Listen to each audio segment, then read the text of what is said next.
अगर मान लीजिए कोई व्यक्ति 54 साल में बीआरएस ले लिया तो पेंशन, तो उनको नो नो नो नो 60 साल जब पूरा होगा तब पेंशन मिलेगी। तो 6 साल क्या करेगा, उसका परिवार क्या करेगा। 20 साल के जो फुल पेंशन मिलती तो 25 साल हो गई, 5 साल ड्यूरेशन बढ़ा दिया आपने। ठीक है। अब वो ड्यूरेशन बढ़ने से क्या क्या नुकसान हुआ, पीएस को ला गया, उसको एक आम भाषा में लोग गांव में लोग ऊट पटांग पेंशन योजना बता रहे हैं। आपने पढ़ लिया पूरा? यूपीएस मतलब ऊट पटांग पेंशन योजना आपने पढ़ लिया है? हमने पूरा पढ़ लिया है। तो उसके बारे में बताइए। जिनकी जिम्मेदारी थी, जिन संगठनों, जिन नेतृत्वकर्ताओं की, जी। उसको इस एनपीएस के खिलाफ बोलना चाहिए था, लेकिन उन्होंने नहीं बोला। चलिए 2004 में गलती हुई, आज 2024 में फिर गलती हो जा रही है।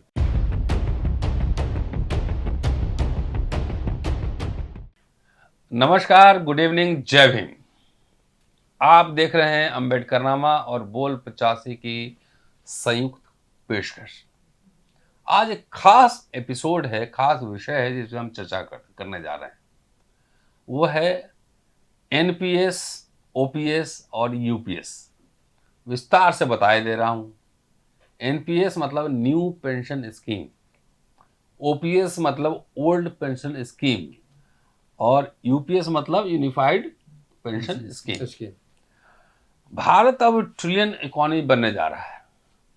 और जब भारत आज़ाद हुआ था तो उसके बाद कमज़ोर मुल्क था, लेकिन तब भी जो है पेंशन स्कीम लाया गया। कर्मचारी काम करेंगे तो कम से कम रिटायरमेंट के बाद उसको दाल रोटी का इंतजाम कर जाएगा। उसके बाद Atal Bihari Vajpayee new pension scheme लेकर आए कि जिसमें आपके जो है 10% कटेंगे और शेयर मार्केट में लगेंगे। तो समृद्ध भारत ऐसे बना था जैसे आप 30 साल नौकरी करेंगे। विजय बंधु जी हमारे साथ हैं, हमारे दोस्त हैं, और 10% कटने के बाद शेयर मार्केट में कितना क्या मिलेगा ये किसी को पता नहीं है। कुछ नहीं, किसी को नहीं पता। तो आज विजय बंधु जी दिल्ली में हैं, अम्बेडकरनामा स्टूडियो में हैं। बोल 85 के साथ हम लोग चर्चा करेंगे कि ये जो पूरा लीला है, जो पेंच है, कि सरकार उस दबाव में तो आ गई है, ये तो मैं मानता हूँ, और आपके मूवमेंट के साथ मैं रहा हूँ। अम्बेडकरनामा हर समय इस मुद्दे को बोल 85 उठाता रहा है। बिल्कुल बिल्कुल। तो कम से कम दबाव में तो है सरकार। यूपीएस क्या है और थोड़ा समझा दीजिए हमारे मित्रों को, उसके बाद एक एक सवाल हम लोग लेंगे। जी देखिए, न्यू पेंशन सिस्टम जब 2004 में लाया गया जी, तो उस समय क्योंकि एक दिमाग सरकार ने लगाया कि 2004 के बाद, जी, तो इसका मतलब जो उसके पहले थे सबको पेंशन मिल रही थी या मिलेगी, उसके बाद के लोगों को उसमें शामिल कर दिया गया। तो उस समय लोग सर्विस में नहीं थे, नौकरियों में नहीं थे, और लोग समझ नहीं पाए इसको। जिनकी जिम्मेदारी थी, मैं ओल्ड पेंशन स्कीम में हूं, तब भी इस लड़ाई में शामिल। जी बिल्कुल। और जिनकी जिम्मेदारी थी, जिन संगठनों और जिन नेतृत्वकर्ताओं की, उसको इस एनपीएस के खिलाफ बोलना चाहिए था, लेकिन उन्होंने नहीं बोला। चलिए 2004 में गलती हुई, आज 2024 में फिर गलती हो जा रही है। उन लोगों द्वारा हो रही है जो बड़े बड़े संगठनों के बड़े बड़े मठाधीश हैं, सेवानिवृत्त हैं और ओपीएस की मलाई खा रहे हैं। कौन संगठन? आज नाम बोलिए। अब तमाम रेलवे के तमाम बड़े बड़े संगठन हैं, जेसीएम के तमाम सारे जो संगठनों के भाग हैं, वो सारे लोग आज फिर यूपीएस का जो नया आया है, एनपीएस का नया वर्जन जी, वो उसकी भी तारीफ करना शुरू कर दिए। जबकि देश का एक भी कर्मचारी न एनपीएस के पक्ष में था, न यूपीएस के पक्ष में था। ओके। और लगातार एनएमओपीएस के बैनर तले पुरानी पेंशन की लड़ाई लड़ रहा है, और लगातार उसका असर भी पड़ा। संघर्ष से शुरू हुआ और तमाम सारी सफलताएं 4 राज्यों के अंदर हुई, तमाम सारा संशोधनों को उसमें मजबूर करना पड़ा। लेकिन एनएमओपीएस और उसके तमाम सारे लोगों का, इस देश के करोड़ों लोगों का एक ही मानना है कि हमें चाहिए हूबहू पेंशन। अभी जो लाया गया, यूपीएस को लाया गया, उसको एक आम भाषा में लोग गांव में लोग ऊट पटांग पेंशन योजना बता रहे हैं। आपने पढ़ लिया है पूरा? यूपीएस मतलब ऊट पटांग पेंशन योजना आपने पढ़ लिया है? हमने पूरा पढ़ लिया है। तो उसके बारे में बताइए। अब उसके बारे में उन्होंने कहा कि ये पहली बात तो 20 साल उन्होंने एनपीएस की तारीफ की, बहुत शानदार, बहुत शानदार। अचानक 20 साल वाली योजना जो शानदार थी वो गड़बड़ कैसे हो गई? और गड़बड़ हो गई तो आपने नई ला दिया, नई के नाम पर, क्योंकि सरकार हेडिंग मैनेजमेंट बहुत अच्छा करती है। तो हेडिंग मैनेजमेंट करते हुए आंध्रा सरकार ने एक मॉडल लाया था। तो आंध्रा सरकार की टोटल कॉपी पेस्ट है, नाम अकेले वहाँ जीपीएफ था, यहाँ यूपीएस कर दिया गया, कॉपी पेस्ट ला गया। आंध्रा मॉडल फेल हो गया, आंध्रा मॉडल लाने वाले लोग फेल हो गए। जगन रेड्डी साहब लाए, आज वो कहाँ पर हैं? आप समझ सकते हैं। तो अब ये इसमें क्या किया गया, जो बड़ी खामियां जो अभी राजा निकल के, सबसे पहले तो 20 साल में फुल पेंशन मिल जाती थी, इसको आप भी अच्छे तरीके जानते हैं। जैसे मैं अभी रिजाइन करूं अगर 20 साल के बाद तो में फुल हाँ, पेंशन तो मैं रिजाइन करूं अभी तो आधा मेरा जो सैलरी उसका बेसिक का आधा मुझे पेंशन मिलेगा।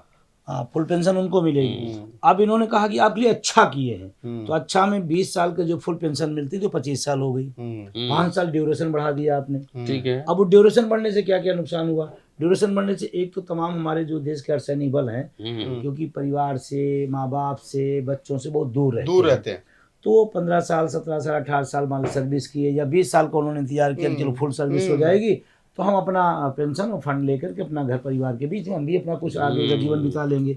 अब वो 25 साल हो गई, यानी कि अब उनको 25 साल तक करना पड़ेगा, तब फुल पेंशन के हकदार होंगे। एक तो उनका नुकसान है, एक बहुत सारे लोगों को नौकरियां बाद में देर में लगती है, या तमाम सारा छूट के बाद वो उसका लाभ उठाते हैं, तो वो जो 20 साल में हो जाती थी वो 25 साल मतलब उसको भी बाहर हो गए।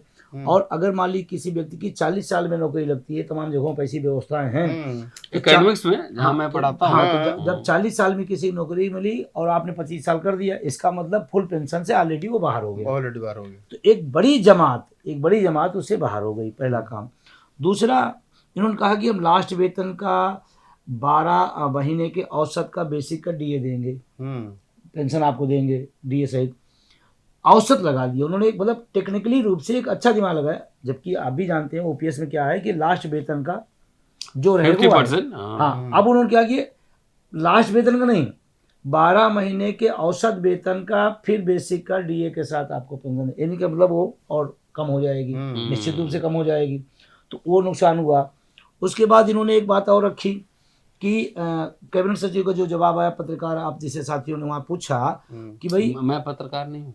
नहीं, आप तो प्रोफेसर हैं, मैं आप तो पत्रकार हैं, आप तो प्रोफेसर हैं, और आप हमारे आंदोलन के शुभचिंतक भी हैं, और लगातार आप प्रयास भी करते रहते हैं। तो उन्होंने पूछा गया कि भाई अगर मान लीजिए कोई व्यक्ति 54 साल में बीआरएस ले लिया तो पेंशन, तो उनको नो 60 साल जब पूरा होगा तब पेंशन मिलेगी, तो 6 साल क्या करेगा, उसका परिवार क्या करेगा?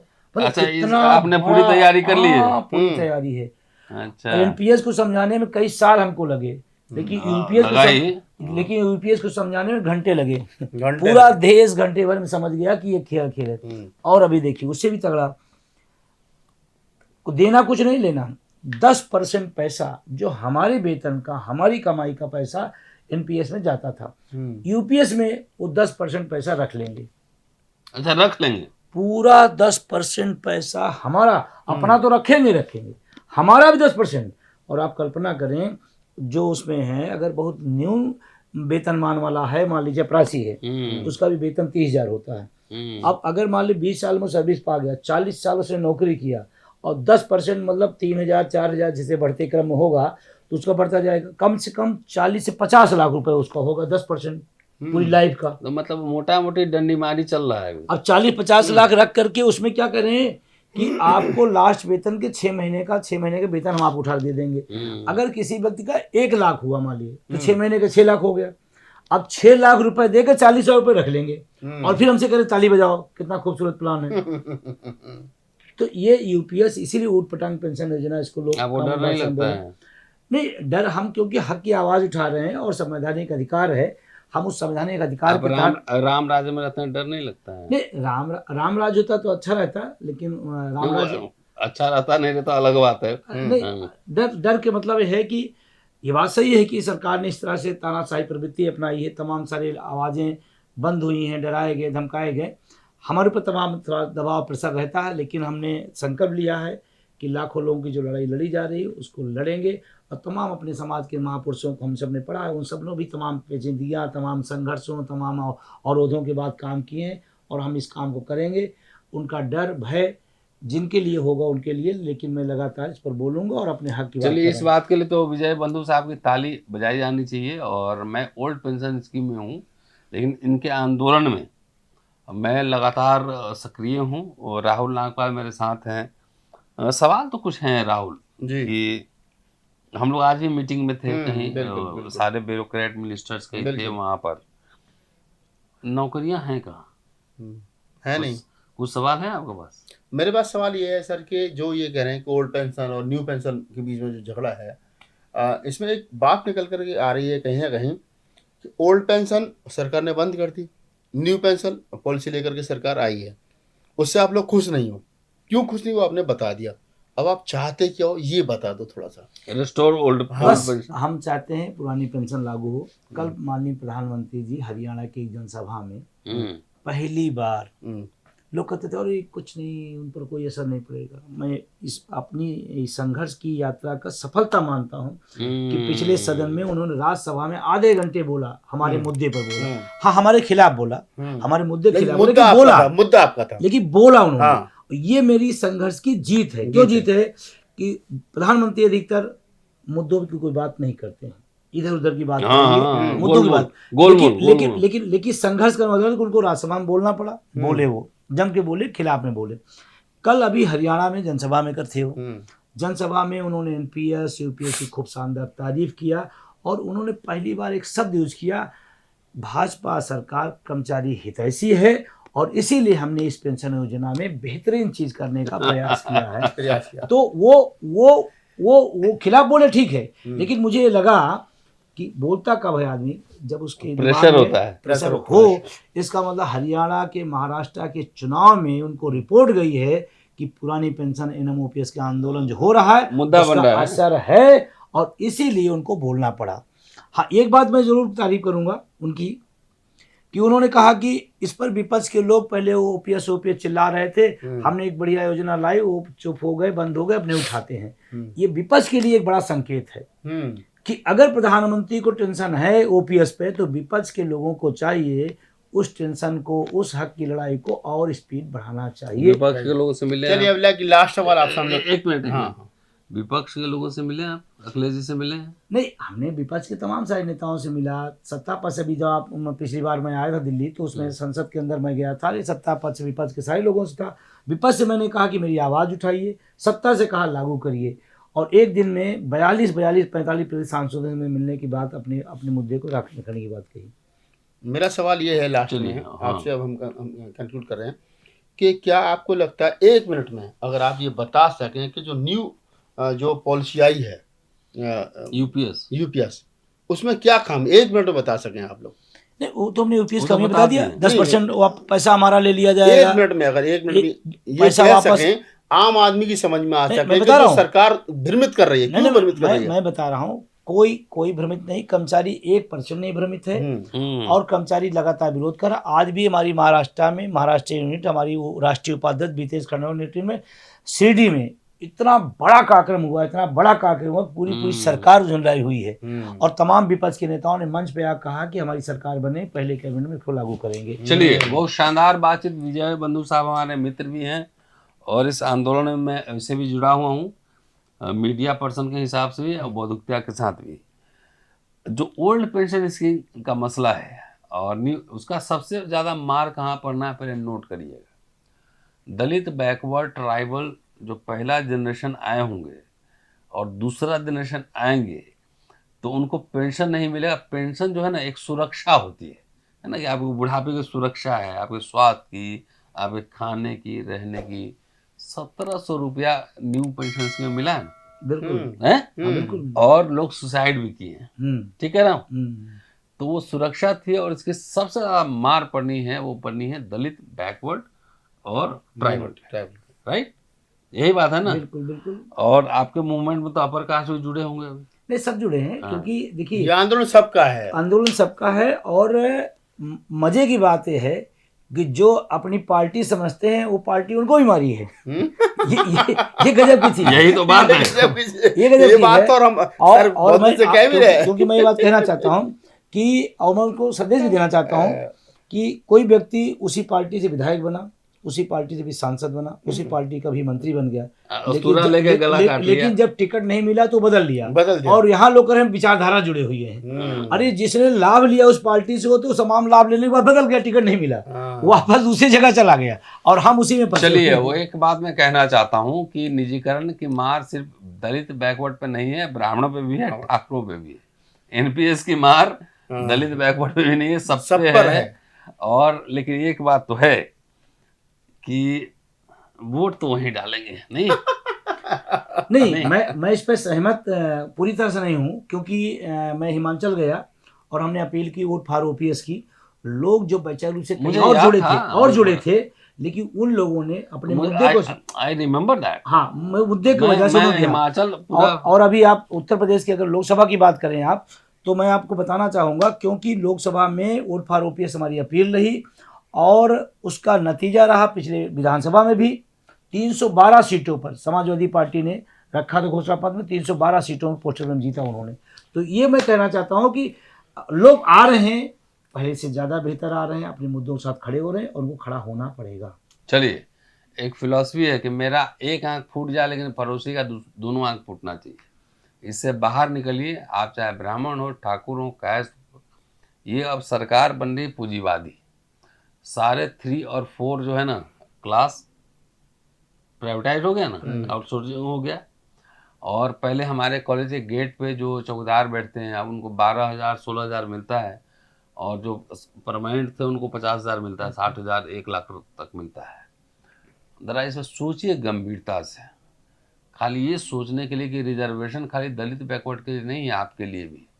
और जब सिस्टम एक ढंग से बनेगा तो सबको एक सांस लेने की जगह बनेगी। इनके साथ हम हैं, और लगातार मैंने देखा है कि लोगों ने सुसाइड भी किए। ओल्ड 1700 रुपया पेंशन मिल रहा है। बहुत देखते रहिए अम्बेडकरनामा और बोल 85, और इस आंदोलन को हम लोग आगे बढ़ाते रहेंगे। और विजय बंधु साहब का बहुत बहुत शुक्रिया।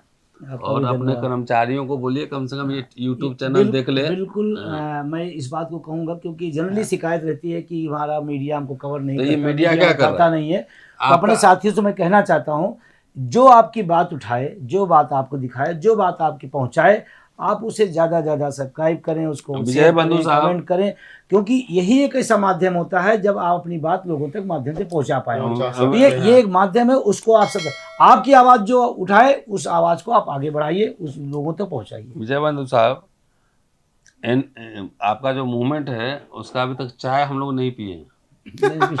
ना हम पिए ना बोल। लेकिन मैं अंत में ये बात कहूँगा, सर को रोकते हुए, तमाम हमारे अतिथि हैं और हमारे बड़े भाई भी हैं, तो मैं कहूँगा आज की इस शाम के लिए कि कभी बुलाइए, एक कप चाय भी हो जाए। जो शिकायत है, और वो शिकायत नहीं है। नहीं, लोग कहते हैं कि मीडिया नहीं दिखाता है, तो मीडिया दिखाने के लिए तैयार है। रतनलाल सर का अम्बेडकरनामा जो उनका खुद का प्लेटफॉर्म है, पत्रकार नहीं है वो, लेकिन फिर भी दिखा रहे हैं। मैं पत्रकार हूँ, मैं भी दिखा रहा हूँ। तो कभी बुलाइए एक कप चाय के लिए, फिर बैठ करके लंबी चर्चा करेंगे पूरी बातचीत के बारे में। आपकी क्या प्रतिक्रिया है? लेकिन ये मुद्दा आंदोलन आगे बढ़ना चाहिए। हम लोग अपने लिए नहीं जीते हैं। हाँ, बाकी कंक्लूड करिए। कंक्लूड यह है कि इस पूरी बातचीत के बारे में आपकी क्या प्रतिक्रिया हमें बताइए। और ये अहम गहन मुद्दा है, इस मुद्दे को थोड़ा सा सोचिए, समझिए, आगे बढ़ाइए, ताकि हमें पता चल सके कि ये ओल्ड पेंशन और न्यू पेंशन में सरकार उलझाना चाह रही है, इसमें हम कैसे बाहर निकलें और अपनी बेहतरी के लिए कैसे काम कर सकें, ये आपके समझ में आ जाए। शुक्रिया।